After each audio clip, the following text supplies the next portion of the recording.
Greetings, everyone. This is Rock and Roll Spot Connection with the Weekly Comic Roundup. We've covered this week's Marvel books as well as a couple from other publishers. Now it's time to wrap things up with this week's DC books. Kicking things off, we've got Batgirls, number 16. Where we left off, Gracie O'Halloran had been delivered a mysterious letter. Which said letter is given to the Batgirls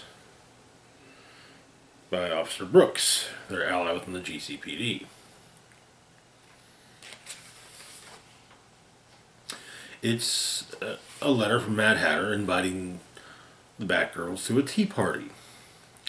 They follow the White Rabbit, and they are, sadly though, they are 2 minutes late. When they enter, they find a room full of robot puppets of the rest of the Bat family. We've got Robin, appears to be a Robin in the classic Tim Drake outfit. Nightwing, Catwoman, Red Robin, Batwoman, Red Hood, Huntress, Batman, as well as Poison Ivy and Harley Quinn.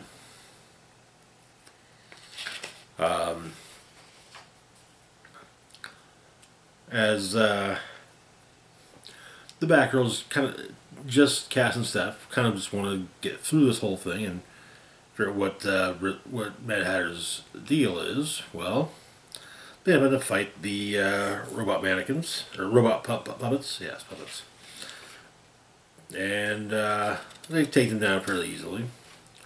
But Steph is the record player that is in the room. Has a compartment open saying "Drink me," and Batgirl Stephanie is takes a face full of an unknown gas. She's definitely feeling the effects of it, and well, she begins to change, turning into a girl bat.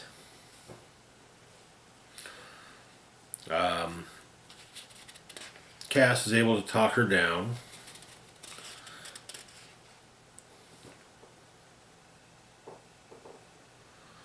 But, kind of appealing to her best friend basically, and it works. And so Cass and Steph work together and take down Mad Hatter, who has a collection of various toxins and gases that that are utilized by the Gotham Rogues, but no antidotes. Riddler's brought in. We get a little bit of information about Officer Brooks. The Batgirls are heading back to the clock tower, and Barbara is suited up and has a tranq rifle ready to use on Steph. However, Cass talks her out of it, saying, hey, just let her, just let her change back on her own. And it turns out she does. 12 hours later, sleeps. She slept with Cass sitting by her side, and Steph apparently dreamt of flying. And that is where the issue ends. I'm not sure if this is the last issue. There's not a tease for the next one, so hope not. I've been enjoying this book. Good issue. But yeah, turns out that Mad Hatter was responsible for bringing back Steph's father with Lazarus resin. So yeah, fun times. Moving on, though, to our next book, we've got Batman Incorporated number 6. Where we left off, Ghostmaker had defeated Phantom 1 and the other Luthor-created Batmans. And basically, hey, and kind of did it, if anyone wants to leave, I understand. So, but we got a tease of the Batman of China being faced with Joker Incorporated. This issue does not follow up on that. So we open with Riddler being tortured by Professor Pig. Something's been stolen from Pig, and, well, Pig wants to know where it is. Thinks maybe Riddler has it, but, you know, Riddler doesn't know what he's talking about. Raven Red calls his dad, check in, and he's called into a meeting with the prep meeting. Apparently, Batman Incorporated's got a job going to be taking care of something in Gotham at Batman's behest. Something's stolen from Professor Pig. He's tearing apart the Gotham Underworld, trying to find who took it. Teams are split up with Knight and Grey Wolf going through a reported robbery 911 call over the past week. Raven, Red, and Jiro on the streets, knock some heads, find out if anyone's tried to fence anything big in the last week. More valuable and weird, the better. It's President Pig. Weird is his brand. Then Ghostmaker, Clown Hunter, and El Gaucho will pay a visit to the Brothers' headquarters to see what Gotham Fire Department and police may have missed. But Clown Hunter opts to go with Raven, Red, and Jiro. In part because he doesn't entirely trust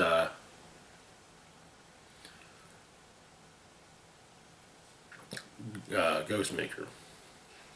So, turns out that Pig's got a bunch of the Gotham rogues held prisoner.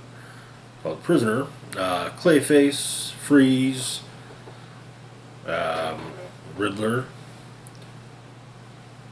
We got Firefly, Croc, Kite Man. Hell yeah. And he does intend to turn them all into Dolatrons. El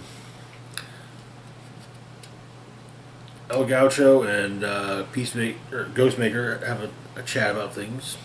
Meanwhile, Knight and Grey Wolf find the truck that was stolen, and they do manage to find some information that the truck was ambushed, and whoever did it was waiting for a while, long enough to get pizza from a pizza place in Bloodhaven, Marvin George's. So, Jiro, Clown Hunter, and Raven Red are watching over. Clown Hunter goes in and say, "Hey, people here that are not likely to talk to cops. Maybe I can talk to them." He asks some questions. One of the local kids actually talks and says, "Hey, a couple guys haven't been seen for a while. They were seemed like they had something big. And they stole a pickup, like a big pickup truck." But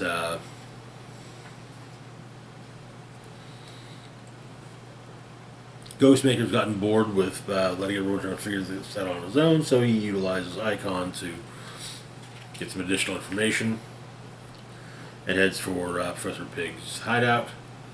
Turns out that the two guys that were mentioned did steal a large safe, it appears, belonging to Professor Pig. They crack it open expecting it to be money, but it is instead a Dollatron. As they do so, however, Pig and his rest of his Dollatrons show up, and that is apparently Mother. And the issue ends with Pig revving up his chainsaw and likely to go after the would-be thieves. Okay, Professor Pig. I mentioned this, I think, during the when I was going up through Arkham City Shape of the World miniseries. Professor Pig is a bad villain I don't have a lot of exposure to. He was introduced during Grant Morrison's run when he started up with Batman and Robin, and as I'm not a fan of Frank Wiley's artwork, I didn't go in on that book. So, yeah, pigs. But like, the more he's definitely one of the stranger Bat villains. But like in this new arc, I enjoyed the first arc. It's interesting. Shed some more light on Ghostmaker's past, so always a plus there. Moving on though to our next book, we've got Justice Society of America #3. Where we left off, Huntress had finally managed to find Dr. Fate. Though at a point when Khalid was just starting off as Fate. So we opened in July 1944. The unknown soldier is getting started at Rocket Easy Company. Some intel on Perdegaton. Easy Company attacks. Degaton was seemingly vaporized in a blast. However, he reappeared 3 years later and basically started to decided to continue the work of the Reich.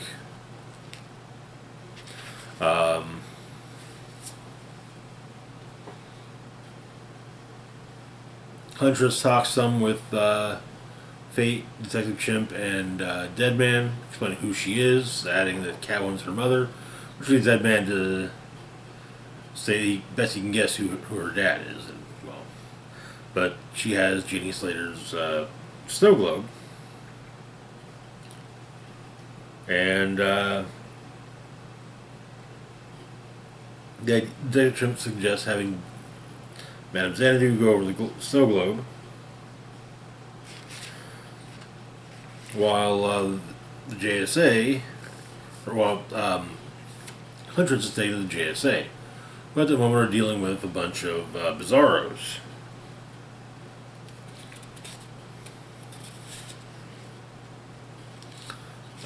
They managed to defeat the Bizarros in the back.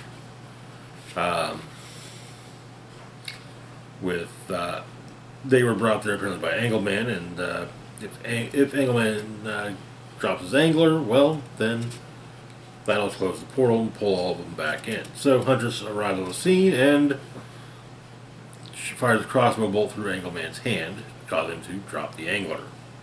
And then she clocks him. Fate explains a bit about Huntress to the JSA, namely that she's from the future.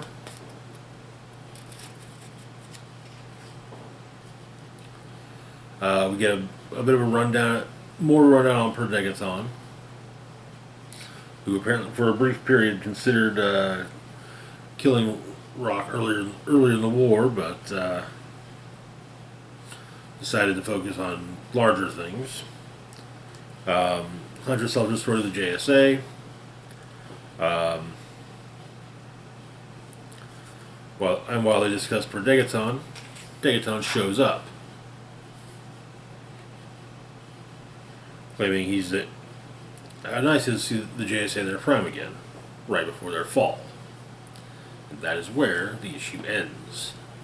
There are elements of this series I'm liking, and there are also elements I'm not entirely digging. The main thing I'm not digging is just that it continues on with Jeff Johns' move to try to incorporate Watchmen into the greater DC universe. And yeah, it's just like, please stop. Moving on, though, to our next book, we've got Wildcats #5. Where we left off, Grifter had been on the run after a mission went south, or at least his involvement in it had. And Void finally managed to find him and bring him back to Halo. Only it was his corpse that was brought back.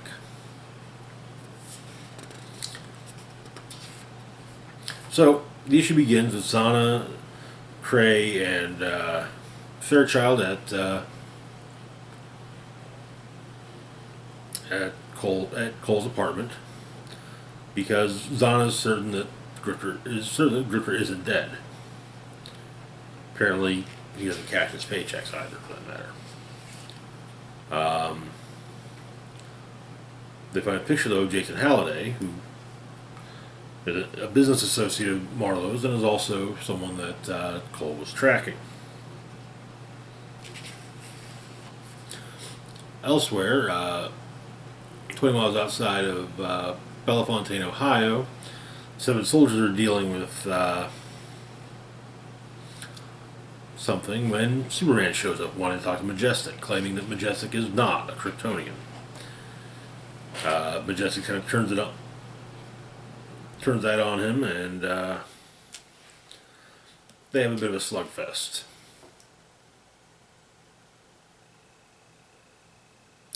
While talking with Marlowe about trying to talk to Marlowe about Jason Halliday, Cray's nose starts bleeding,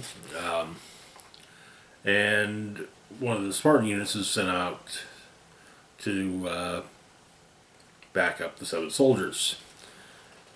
And so Spartan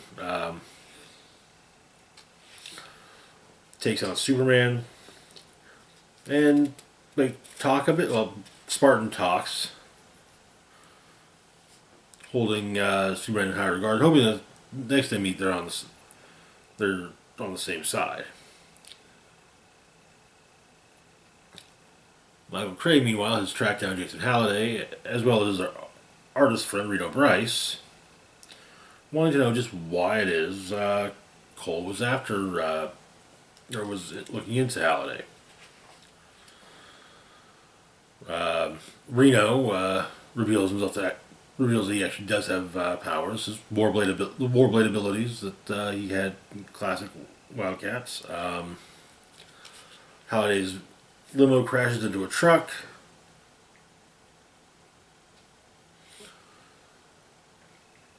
While that's going on, Maxine and Voodoo go to Cole's grave, find his body, and wanting to basically, Maxine's wanting to confirm that Cole is dead. Warblade and Deathblow continue their fight. However, it's cut short when Deathblow gets her throat slit. Voodoo's able to discern that yes, the man buried in the grave in Cole's grave with his mask is Cole Cash, but not from their Earth.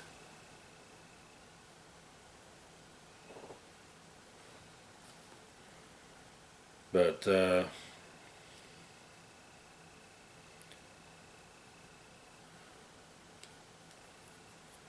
Maxine has some issues, some tech issues for a moment, tries to get hold of Cray, though Pike gets on the line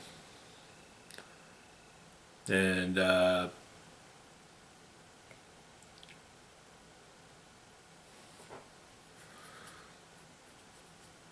explains there was a problem with Deathblow, and as he went wild, and well, attacked friendly. But the 7 soldiers have it taken care of.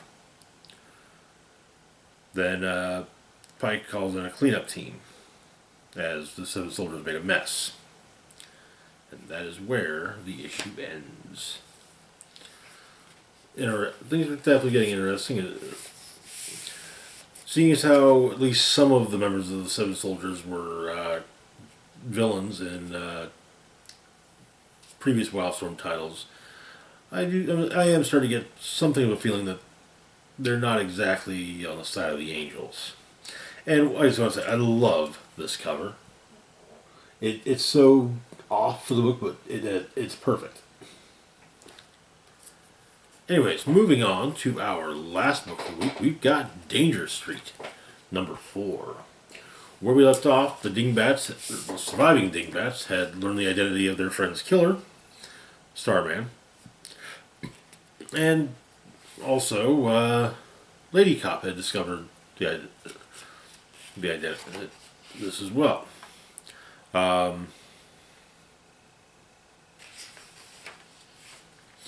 So the issue begins with the Dingbats in the library looking into Starman. Elsewhere, member of Green Team is going out into the woods with with some of his security, but he turns to look at the woods, turns back, and sees that Manhunter has killed all of them. Manhunter tracks down the member of Green Team as he's trying to call his security team, and well, Manhunter kills him.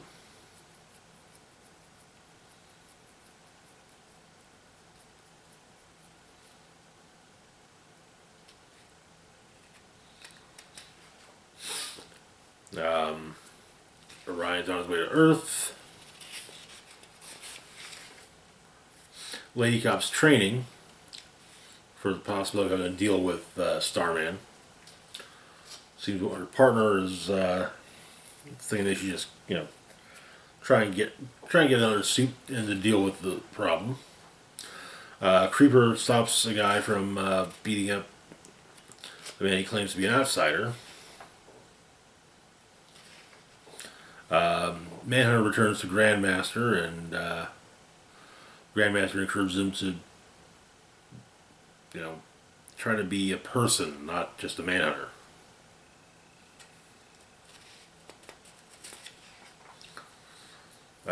Warlord shows up in a suit and tie at the library, looking into, tells a lie so he can get a look at the records of the who's buried in which plots in the cemetery, and him and Starman go to look into that. But of course, they'll use some shovels. So, meanwhile, Jack Ryder's being given a told what to report by a member of Green Team, namely that the Creeper is an outsider, a member of the outside, is one of the outsiders, and the man that Creeper beat up is actually a hero.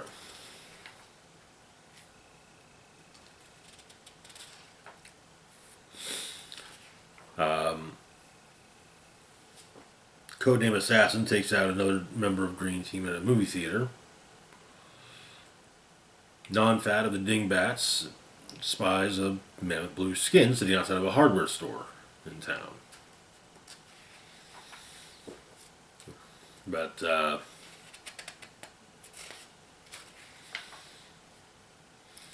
while Starman and Warlord dig up the boy's body,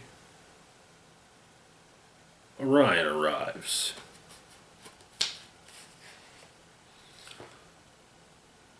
Bringing all the forces together.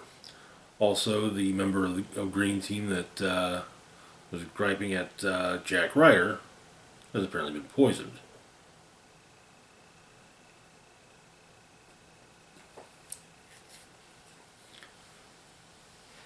And that is where the issue ends.